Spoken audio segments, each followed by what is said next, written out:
आखिरी प्रयास। एक समय की बात है, एक राज्य में एक प्रतापी राजा राज करता था। एक दिन उसके दरबार में एक विदेशी आगंतुक आया। उसने राजा को एक सुंदर पत्थर उपहार में दिया। राजा वह पत्थर देख बहुत प्रसन्न हुआ। उसने उस पत्थर से भगवान विष्णु की प्रतिमा का निर्माण कर उसे राज्य के मंदिर में स्थापित करने का निर्णय लिया और प्रतिमा निर्माण का कार्य राज्य के महामंत्री को सौंप दिया। महामंत्री गांव के सर्वश्रेष्ठ मूर्तिकार के पास गया और उसे वह पत्थर देते हुए बोला, महाराज, मंदिर में भगवान विष्णु की प्रतिमा स्थापित करना चाहते हैं। 7 दिवस के भीतर इस पत्थर से भगवान विष्णु की प्रतिमा तैयार कर राजमहल पहुंचा देना। इसके लिए तुम्हें 50 स्वर्ण मुद्राएं दी जाएगी। 50 स्वर्ण मुद्राओं की बात सुनकर मूर्तिकार खुश हो गया और महामंत्री के जाने के उपरांत प्रतिमा का निर्माण कार्य प्रारंभ करने के उद्देश्य से अपने औजार निकाल लिए।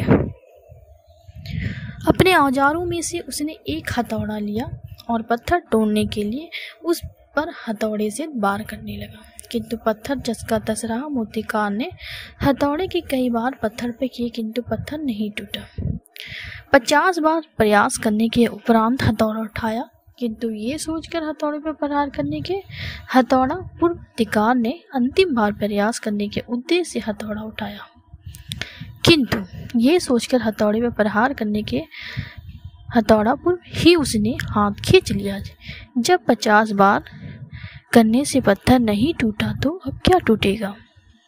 वह पत्थर लेकर वापस महामंत्री के पास गया और उसे ये कह वापस कराया कि इस पत्थर को तोड़ना नामुमकिन है, इसीलिए इससे भगवान विष्णु की प्रतिमा नहीं बन सकती। महामंत्री को राजा का आदेश हर स्थिति में पूर्ण करना था, इसलिए उसने भगवान विष्णु की प्रतिमा निर्मित करने का कार्य गांव के एक साधारण से मूर्तिकार को सौंप दिया। पत्थर लेकर मूर्तिकार ने महामंत्री के सामने ही उस पर हथौड़े से प्रहार किया और वह पत्थर एक बार में ही टूट गया। पत्थर टूटने के बाद मूर्तिकार प्रतिमा बनाने में जुट गया। इधर महामंत्री सोचने लगा कि काश पहले मूर्तिकार ने एक अंतिम प्रयास और किया होता तो सफल हो गया होता और 50 मुद्राओं का हकदार बनता। सीख। मित्रों, हम भी अपने जीवन में ऐसी परिस्थितियों से दो चार होते रहते हैं।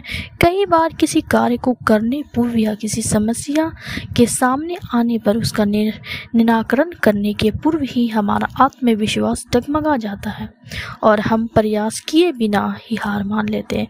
कई बार हम 1-2 प्रयास में असफलता मिलने पर आगे प्रयास करना छोड़ देते हैं, जबकि हो सकता है कि कुछ प्रयास और करने पर कार्य पूर्ण हो जाता या समस्या का समाधान हो जाता। यदि जीवन में सफलता प्राप्त करनी है तो बार बार असफल होने पर भी तब तक प्रयास करना नहीं छोड़ना चाहिए जब तक सफलता नहीं मिल जाती। क्या पता जिस प्रयास को करने में पूर्व हम हाथ खींच ले वही हमारा अंतिम प्रयास हो और उसमें हमें कामयाबी प्राप्त हो जाए। आपको हमारी कहानी कैसी लगी मुझे कमेंट ज़रूर करें।